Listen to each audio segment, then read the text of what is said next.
2 minutitos nos separan de las 9 de la mañana. Es momento de darle la bienvenida al candidato a la presidencia, ex ministro de Trabajo, Pablo Mieres, candidato a la presidencia por el Partido Independiente. ¿Cómo anda, Mieres? Muy bien, por suerte, encantado de estar por acá. Bueno, ¿cómo está viendo estos últimos días de campaña? Que a nivel general le voy a preguntar, más allá de lo que es el trabajo que está haciendo el Partido Independiente, que ya vamos a hablar, con esta novedad, si se quiere decir de alguna manera, de denuncias que se van a hacer en Fiscalía por parte de Ojeda, con una acusación concreta para Yamandu Orsi a propósito de la divulgación de noticias falsas. Y bueno, son elementos que la verdad no ayudan a un buen debate político de una campaña electoral que tiene que centrarse en los problemas de la gente.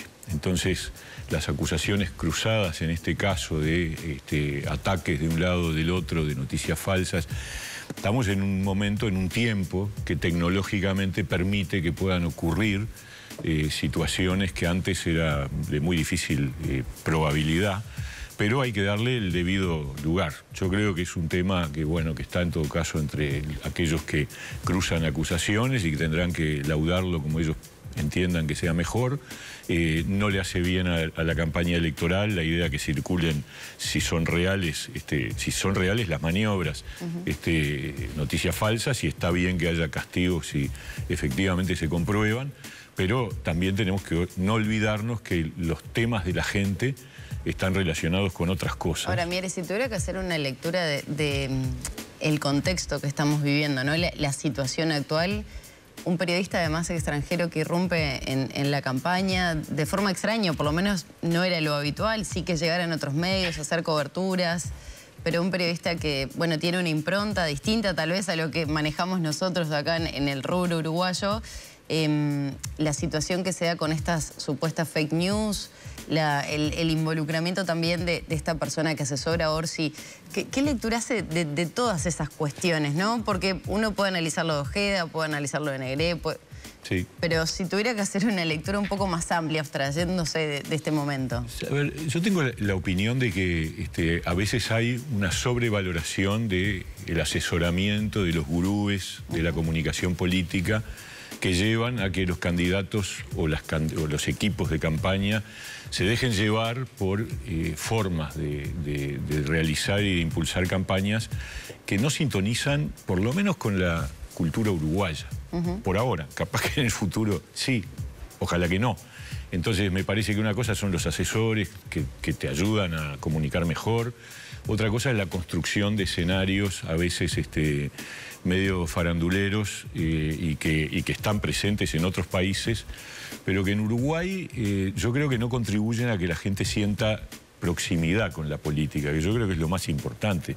A mí me parece importante que la gente sienta que los políticos estamos hablando de los problemas que tenemos los uruguayos y de cómo vamos a resolverlos y de cuáles son las mejores maneras de resolverlos, y hablar entonces de los asuntos y no del fuego cruzado entre candidatos, que puede ser atractivo desde el punto de vista no sé, del rating, del marketing, pero que al final de cuentas los uruguayos esperan escuchar sobre cómo hacemos para reducir la pobreza infantil, cómo hacemos para crecer más en la economía, cómo hacemos para que haya más equidad, cómo hacemos para que los gurises nuestros no deserten del sistema educativo, cómo resolvemos la inseguridad. Esta onda de que la política también tiene que entretener, o que la campaña política tiene que entretener, ¿está permeando, dice usted, negativamente?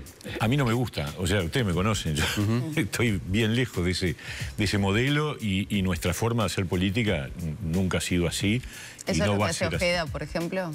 No, digo, ese choque cruzado. Yo no quiero meterme en opinar sobre otros candidatos. Ahí hubo un cruce entre Orsi y Ojeda con acusaciones cruzadas sobre formas de intervenir en la campaña, arrojando dudas sobre el uno sobre el otro o viceversa. Y me parece que, bueno, dejemos de lado eso. Nos quedan 10 días. ¿Le suma o le resta la coalición con Ojeda? Yo creo que es indiferente. Es decir, acá hay un bloque que es la coalición, que tiene distintos partidos y cada uno elige su forma de hacer la campaña. Yo creo que quedando los pocos días que quedan, dentro de una semana a la noche se termina la campaña mediática. Bueno, tenemos que dedicarnos a explicarle a la gente, que uno vea además poco involucrada desde el punto de vista, por lo menos, de su expresión exterior, pública. Eso ha merecido análisis diversos. Yo creo que hay una mezcla ahí de cosas. Por un lado, que la gente para informarse, para participar, para opinar, hoy tiene otros instrumentos que es la presencia física. Entonces eso está, de alguna manera, afectado. O sea, una persona no desde su casa, desde su celular puede estar informado, puede opinar, puede participar. Eso antes no era así, y 5 años atrás no había ocurrido ni siquiera la pandemia, que generó todo el tema de la posibilidad de participar a distancia, los Zoom, todas esas modalidades que aprendimos. Creo que en relación a la vida política han impactado en el sentido de que las movilizaciones, la participación en actos es como menos... Eso ha menguado los actos y por eso tenemos la sensación de que es una campaña relativamente fría. Eso es lo que yo pienso. Y lo otro es que también es verdad que el Uruguay no está viviendo una situación de crisis, ni una situación crispada, ni una situación donde los indicadores principales del nivel de vida de la gente estén afectados. Al revés, estamos con datos positivos en materia de empleo, de recuperación del poder adquisitivo del salario, la economía crece, hay obra pública. Entonces, eso también es verdad que lleva a que sea una campaña calma, una campaña sin grandes, porque miramos a la vecina orilla y tú ves ahí movilizaciones, porque hay crisis, hay aumento de la pobreza, hay unas situaciones que llevan a que la gente se movilice. Ahora, acá estamos lejos muchos de eso, ¿no? de esos indicadores tienen que ver directamente con la política que llevó adelante el Ministerio de Trabajo, por ejemplo, claro, ¿no? Sí. El fomento de empleo, la mejora salarial, determinadas cuestiones vinculadas a algunos sectores. ¿Por qué eso después no se ve reflejado, por lo menos en las encuestas, en la opinión pública de los votantes? Yo creo que se va a ver reflejado en las urnas, estoy convencido, la verdad. No, pero por el Partido Independiente más que nada, ¿no? Que fue quien estuvo dirigido por usted. Sí, yo por eso digo, yo creo que el Partido Independiente va a tener un crecimiento importante. Estoy convencido de que eso va a ser así, porque creo en la gente. Que le están dando las encuestas ahora. Probablemente más, sí. Ese 3% es un crecimiento ya importante con respecto al 2019, pero obviamente lo que uno recibe de la situación de calle, de la gente que se arrima, que se acerca, que le manifiesta intención de voto, hay un clima positivo. Positivo que nosotros, la verdad, hemos jugado un papel que permite que la gente confíe en nosotros. Yo dije 2 cosas, por ejemplo, que fueron compromisos que se cumplieron. El primero, que el Ministerio de Trabajo iba a ser un ministerio de diálogo y que aunque hubiera muchas diferencias, el diálogo iba a ser predominante, y cumplimos absolutamente. Y después, cuando tuvo que caer el salario real por la pandemia, que además, dicho sea de paso, fue acordado con trabajadores y con empresarios en julio del 20, yo dije que nos comprometíamos a recuperar el poder adquisitivo, y hoy los números comprueban que efectivamente eso se logró. Entonces, cuando uno genera respuestas que cumplen compromisos, es confiable. Y yo creo que la gente hoy busca confiar, porque yo vi ayer ese debate entre referentes de la economía. Sí. No lo vi, pero escuché las opiniones de algunos de ellos. Y la verdad, hay niveles de coincidencia importantes sobre la importancia de mantener la estabilidad económica. Por supuesto que esto dejando de lado que no salga este plebiscito, que sería como una especie de bomba de fragmentación. Entonces, cuando hay tantas similitudes, lo que importa es la confianza. ¿En quién confía el ciudadano cuando va a votar? Porque no es solo el discurso, sino a quién le creo. Y ahí no tenemos mucha fe. Ya que mencionó su pasaje por el Ministerio de Trabajo, le quiero preguntar algo por lo que sucedió en las últimas horas, pero que de alguna manera tiene una proyección a futuro. ¿Cómo vio el paro de FENAPES de 48 horas, apoyado ayer por el PIT-CNT, con un acto acá el 18 de julio? Muchos dijeron que fue un paro político-ideológico. ¿Usted se afilia a eso? Y sí, evidentemente. Cuando faltan 10 días para las elecciones, 48 horas de paro, sin que haya ocurrido ningún evento nuevo, sino simplemente es una protesta contra la transformación educativa otra vez, contra los recursos para la enseñanza, es lo que dicen, que en realidad es una discusión que yo creo que no tienen razón, y a 10 días de las elecciones, 2 más 2 son 4.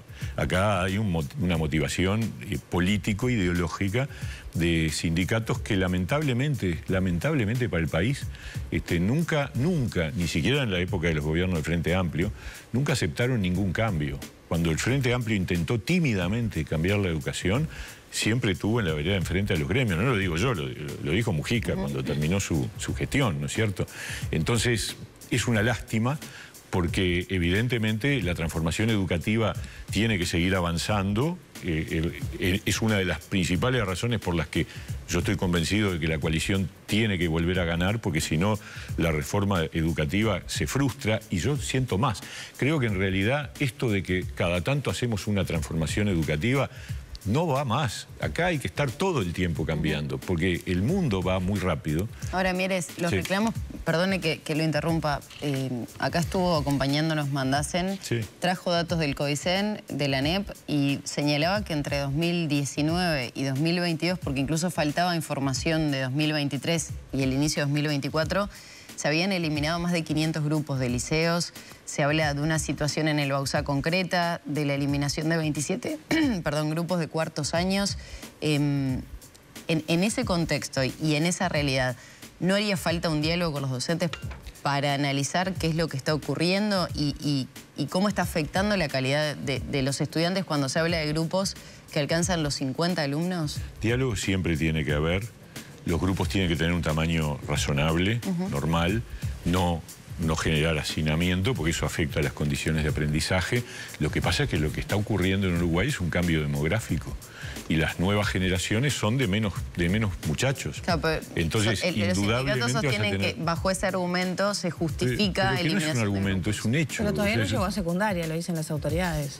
Viene creciendo, pero en todo caso, ¿por qué el paro es ahora? Esa es la pregunta. O sea, este dato son del 22, me decías tú, esos números. Y no, bueno, lo de la eliminación del Bauzá es de ahora. Sí, bueno, agregale. Sobre todo después se agrega un paro la de cuestión 48 horas, que además le afecta a los chiquilines. Yo qué sé, yo la verdad creo que hay una motivación política. Creo que los gremios de la educación tienen un reflejo conservador muy preocupante.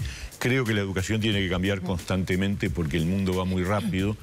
Fíjense, yo estuve en el Ministerio de Trabajo 4 años y en 4 años hubo 3 cambios tecnológicos que impactaron en el mundo del trabajo. Primero, el teletrabajo, impulsado por la pandemia. Después, los trabajadores por aplicaciones. Y después, la inteligencia artificial, que todavía no expresó todos los impactos que va a tener. Entonces, tú tenés que ir acompañando eso con cambios educativos permanentes, porque si no, no preparás bien a los chiquilines para el mundo que tenemos, ¿no? Mieres, le cambio de tema. ¿Va a salir el Compromiso por el País 2? ¿Qué está pasando con Cabildo Abierto? ¿Qué negociaciones se van a dar? ¿O ya se da por no logrado? No, el Compromiso por el País va a existir, va a haber un acuerdo seguramente. Lo que rechazó Cabildo es empezar a discutirlo antes del 27 de octubre, ahora, cosa que yo había planteado, ¿no? ¿No es un presagio de que la cosa no arrancaría bien las negociaciones con Cabildo para un segundo gobierno de la coalición? Sí, ya antes hay algunas diferencias hasta para firmar un compromiso.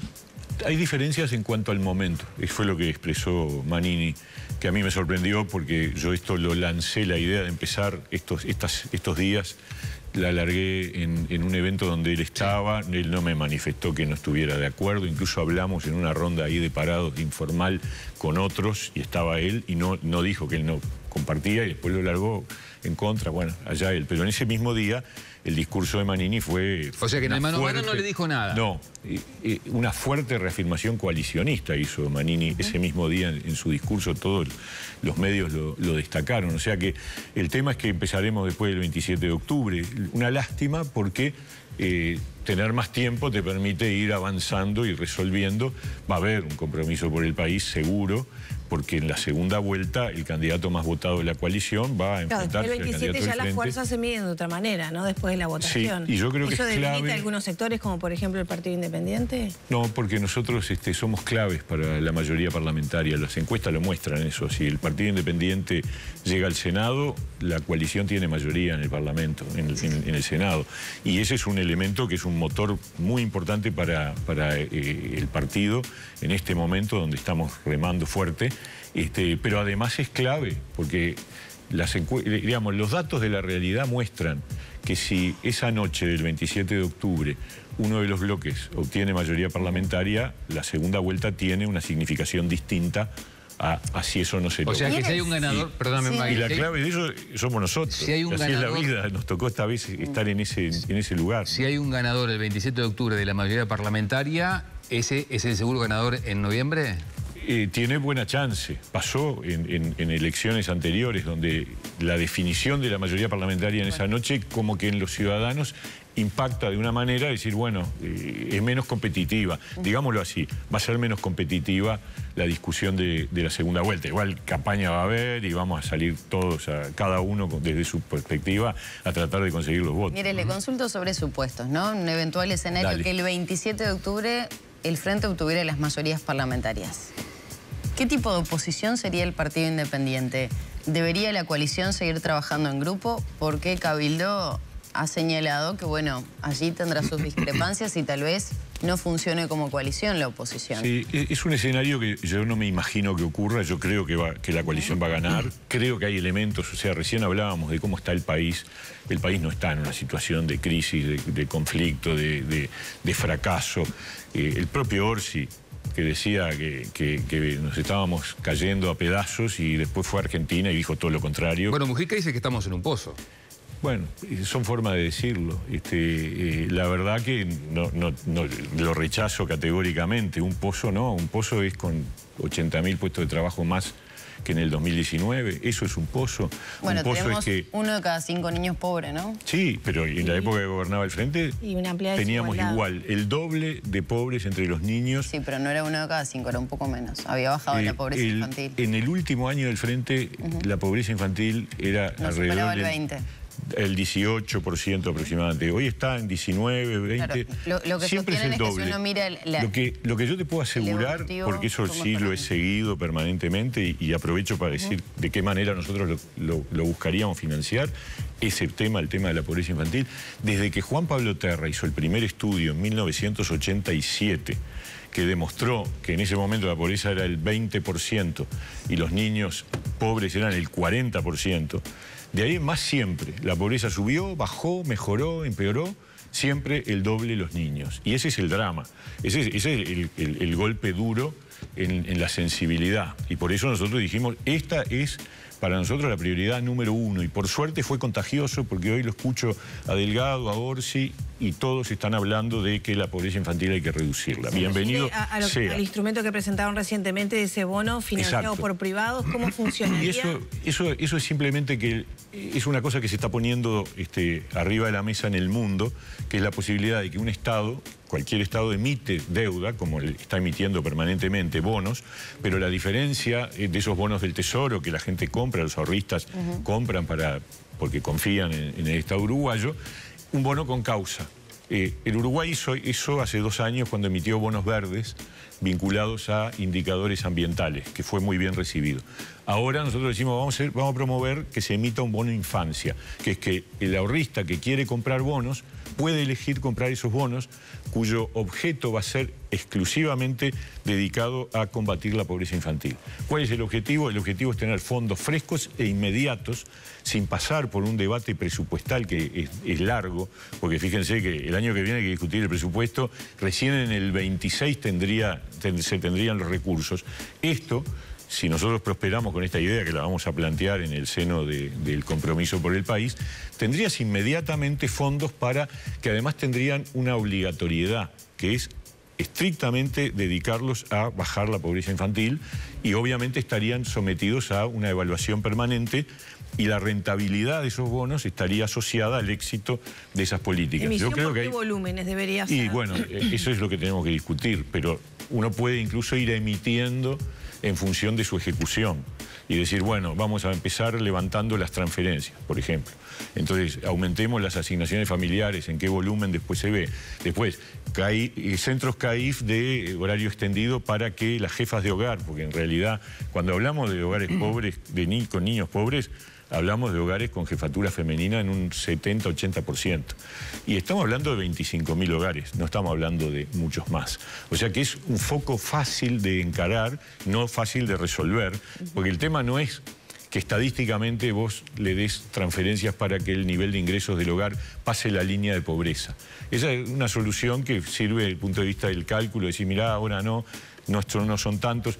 El tema es darle sostenibilidad, y sostenibilidad implica políticas de empleo para esas mujeres y implica políticas de cuidados para esos hogares, para que esos niños estén al cuidado y que permitan a las mujeres salir a trabajar con la tranquilidad de que los chiquilines están cuidados, ¿no? Le hago la última de mi parte, la del estribo. Y esto es absolutamente novedoso. No existe en Uruguay, hasta ahora no se había propuesto, y es solo voluntad política y no necesita proyecto de ley ni nada. Necesita la voluntad política de emitir bonos infancia. Bien, la última le decía, usted ha trabajado mucho por la coalición, es muy coalicionista, digamos. ¿Usted advierte que esta va a ser la última vez que la coalición se va a presentar al electorado de manera independiente, que la próxima va a ser algo así como fue el Frente en el 71, un partido agrupado? ¿Usted entiende que la coalición ya está madura como para dar ese paso? Yo no me animo a opinar sobre eso. Me parece que la coalición hoy tiene este formato. Este formato es cierto que tiene una desventaja desde el punto de vista de la legislación electoral, que es la acumulación de votos.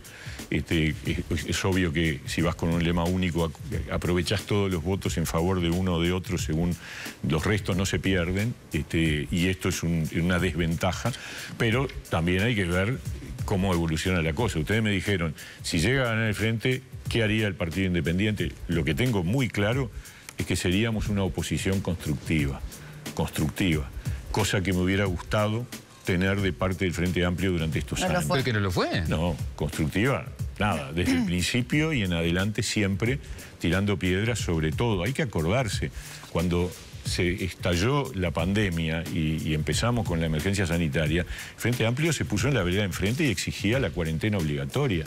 Y después decía que las vacunas no llegaban, y después decían que los CTI se saturaban. Siempre en la vereda enfrente, aún en los momentos más duros, y en la reforma de la Seguridad Social. ¿Hubo negociaciones a nivel del Parlamento para que salieran algunas de las legislaciones? ¿Y cuál? La LUC, no. El presupuesto tampoco. La reforma de la Seguridad Social tampoco. La reforma de la Seguridad Social, yo estuve directamente involucrado. No hubo aportes ni en la comisión de expertos, no hubo aportes cuando el presidente de la República va a la sede del Frente Amplio, le entrega el anteproyecto de ley antes de mandarlo al Parlamento. Hacen dos discursos absolutamente antagónicos lo que plantea el Frente Amplio y el PIT-CNT con la coalición de gobierno. Yo lo que he sentido es una oposición que se preocupó tanto de criticar todo, que se olvidó de prepararse para eventualmente gobernar. Entonces ahora le cuesta tener una propuesta. Por ejemplo, en Seguridad Social, cuando le preguntan a Fernando Pereira cuál sería la propuesta de reforma de la Seguridad Social que haría el Frente Amplio, convocar a un gran diálogo nacional. Eso no es una propuesta, eso es un método. Y en todo caso fue un método que ya usamos nosotros para hacer todo el proceso de reforma. Entonces, ¿cuál es la reforma educativa alternativa? ¿Dónde están las propuestas del Frente Amplio en materia de transformación educativa? Por eso digo, nosotros, si nos tocara mañana hacer oposición, seríamos oposición constructiva como lo fuimos en el pasado. Hay que acordarse, nosotros llegamos a votar el presupuesto del gobierno de Mujica en el 2010, el Partido Independiente, porque nos pareció que había prioridades. Todavía no era Después, parte cómo se ejecutó, de la no nos gustó. Para nada. Después nos arrepentimos de haber votado, pero el presupuesto lo votamos y no era fácil, ¿eh? Mieres, muchas gracias. Encantado.